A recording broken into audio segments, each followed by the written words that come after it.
Good morning children. आषाढ़ का एक दिन हम पढ़ रहे थे और हमने पार्ट 2 कंप्लीट कर लिया है प्रीवियस वीडियो में।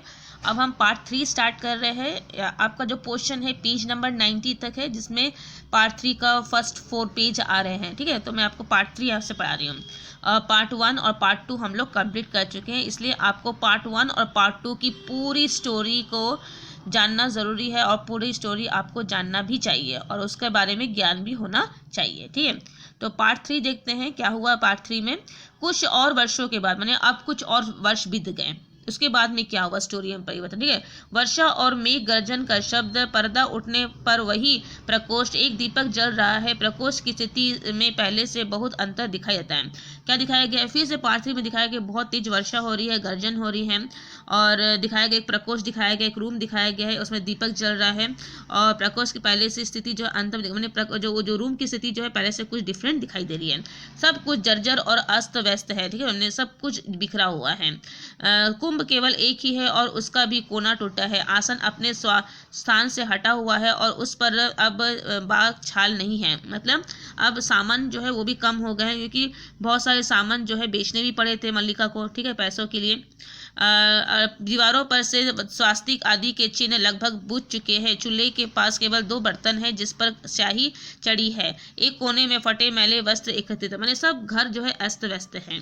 ठीक है, और प्रकोष्ठ में कोई नहीं है। मातुल भीगे वस्त्रों से बैसाखी के सहारे चलता हुआ आता है। चारों ओर दृष्टि डालकर एक लंबी सांस लेता है, नकारात्मक ढंग से सिर हिलाता है और प्रकोष्ठ के बीचों बीच आ जाता है। तो अब क्या दिखाया गया है? मातुल जो है अब मैंने आ रहा है। मातुल से ही इस थर्ड पैरा जो पार्ट है उसका प्रारंभ हो रहा है। ठीक है, मातुल मल्लिका का स्वर अंदर से सुनाई देता है। कौन? मैंने बहुत तेज वर्षा हो रही है, मातुल भीग गए हैं। ठीक है, और जब उनको कहीं पर भी सहारा नहीं मिला तो फिर वो मल्लिका घर में आए और मल्लिका के दरवाजे पर खटखटाए और बोलने लगे कि मल्लिका। तो मल्लिका बोली कौन है? तब बोलने लगा मैं मातुल, मैं हूँ मातुल। देखो वर्षा ने मातुल की क्या दुर्दशा की है, दुर्गति की है। और आता है, फिर मल्लिका दरवाजा खोलती है। ठीक है, देखते बोलता है देखो वर्षा ने मेरी क्या दुर्गति बना दी है।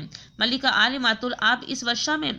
मातुल वर्षा से बचने के लिए तुम्हारे घर के सिवा कोई शरण नहीं थी। सोचा जो हो मातुल के लिए आज भी तुम वही मल्लिका हो। ठीक है, तो मल्लिका देखती है तो ताज्जुब हो जाती है। बोले मातुल आप इस अवस्था में और इस समय यहाँ पर? बोले वर्षा, इतनी तेज वर्षा हो रही थी। बोले अब तो मैं बैसाखी के वो अब वो जो है उसका पैर जो है, एक पैर जो है वो टूट गया है। ठीक है, उसका बैसाखी के सहारे जो है वो अब वो चढ़ रहा है, क्योंकि वहाँ पर जो राजमहल में जब रह रहा था तो वहीं पर वो फिसल के गिर गया और उसका पैर जो है टूट गया। ठीक है, तो वो बैसाखी के सहारे चढ़ रहा था, इसलिए बहुत तेज वर्षा हो रही थी तो आगे नहीं बढ़ पा रहा था। सामने में उसे मल्लिका का घर दिखाई दिया तो मल्लिका घर में ही उसने शरण ले लिया। इसलिए बोलता है कि मल्लिका मातुल के लिए आज भी तुम वही मल्लिका, इसलिए मैंने यहाँ पर तुम्हारे पास में आया हूँ। यह वर्षा की, आषाढ़ की वर्षा तो मेरे लिए काल हो रही है, माने मुझे बहुत मुश्किल हो रहा है वर्षा में। पहले जब 2 टांगों पर चल लेता था तो मैंने कभी भारी से भारी वर्षा की चिंता नहीं की, परंतु अब यह स्थिति है कि बैसाखी आगे रखता हूँ तो पैर पीछे को फिसल जाता है। तो मातुल बोल रहे हैं इतनी तेज वर्षा हो रही है और ऊपर से मैं बैसाखी के सहारे चल रहा हूँ तो मैं इस वर्षा का सामना नहीं कर पा रहा हूँ। जब 2 पैरों पर चलता था तो फिर मैं तो सोचता ही रहता, भारी से भारी वर्षा को झेल लेता था। ठीक है, लेकिन बैसाखी के सहारे चलने में मुझे तकलीफ हो रही है वर्षा में और पैर आगे बढ़ जाता है और फिसल जाता है। यह जानता कि राजप्रसाद में रहकर पाँव तोड़ बैठूंगा तो कभी ग्राम छोड़कर वहाँ न जाता। तो मातुल बोल रहा है कि यदि मुझे पता होता है कि मैं उस राजमहल में जाकर अपने पैरों को तोड़ लूँगा तो मैं कभी वहाँ जाता नहीं, अपने गांव में ही रह जाता। अब पीछे से मेरा घर भी उन लोगों ने ऐसा कर दिया है कहीं पैर टिकता ही नहीं है। इन चिकने शिलाखंडों को से तो वह मिट्टी की अच्छी थी। बोले और मेरा भी घर भी जो है बिल्कुल इतना चिकना बना दिया है। तो मातुल बोलता है कि इन चिकनी शिलाखंडों से अच्छा हमारा जो मिट्टी का घर था वही अच्छा था। ठीक है, इस तरह से जो पार्ट 3 है वो मल्लिका और मातुल के बीच में वार्तालाप से ही प्रारंभ हो रहे हैं। ठीक है, अब तो मैं घर के रहते बेघर हो रहा हूँ, ना बाहर रहने बनता है और ना अंदर। इन श्रेष्ठ शिलाखंडों के दर्शन से ही मुझे प्रसाद का स्मरण हो जाता है। बोले मेरे घर में भी जो है प्रियंगु मंजरी ने जो है वाइट रंग का मार्बल्स लगा दिया है। श्वेत खंड मतलब मार्बल को बोला गया। ठीक है, मार्बल्स लगा दिया और इनको देख के जो है मुझे यह स्मरण हो आता है किस तरह से मैंने अपने प्राणों को जो है उन राजमहलों में गंवाया था, क्योंकि राजमहलों में भी ऐसा ही फर्श था। ठीक है, जहाँ रहकर एक पाँव तोड़ आया हूँ। ठीक है, तो मल्लिका खड़े रहने में कष्ट होता है, आसन ले लीजिए। मुझसे कोई पूछे तो मैं कहूँगा कि राजप्रसाद में रहने से अधिक कष्टकारी स्थिति संसार में ही नहीं है। तो फिर वो मल्लिका उसको बोलती है आप खड़े मत रहिए, बैठ जाइए, ठीक है।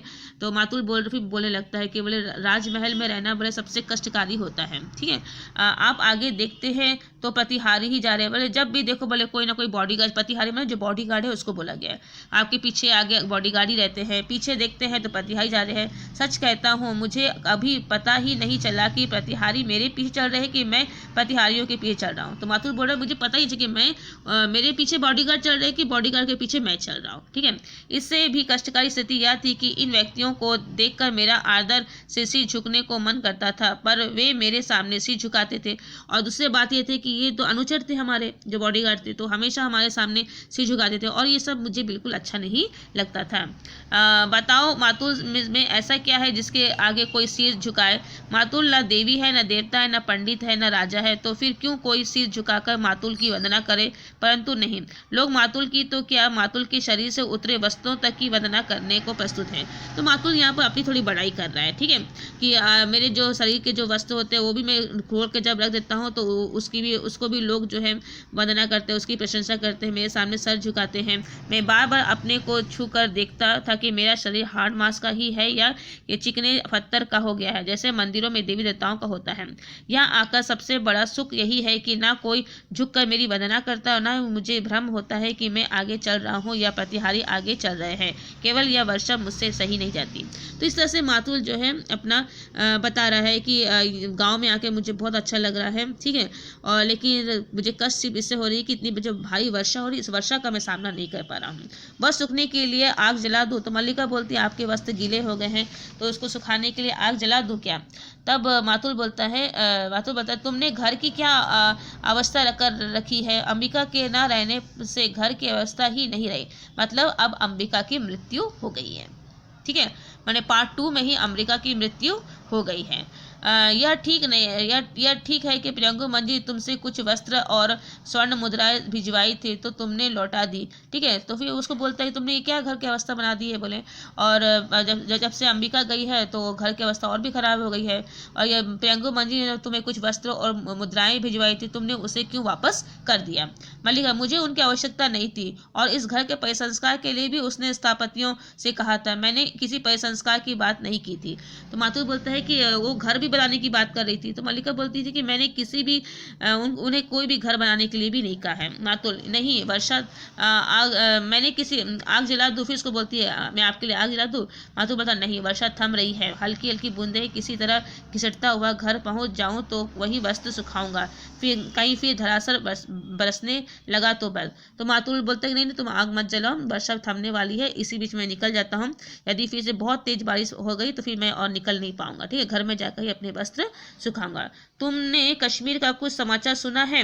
तो फिर वो उसको कश्मीर का बारे में भी बताता है कि कश्मीर में क्या, कश्मीर में जो कालिदास जो है उसको वहाँ का राजा बना दिया गया, कालिदास को कश्मीर का, और वहाँ पर कालिदास का नाम जो है मातृगुप्त हो गया है। इस तरह से हमने देखा कि मातुल और मल्लिका के बीच में भी चर्चा हो रही है और मातुल जो है मल्लिका को कालिदास के बारे में बता रहे हैं कि किस तरह से उन्हें कश्मीर का राजा बनाया गया है और उनका नाम भी बदलकर मातृगुप्त रख दिया गया है।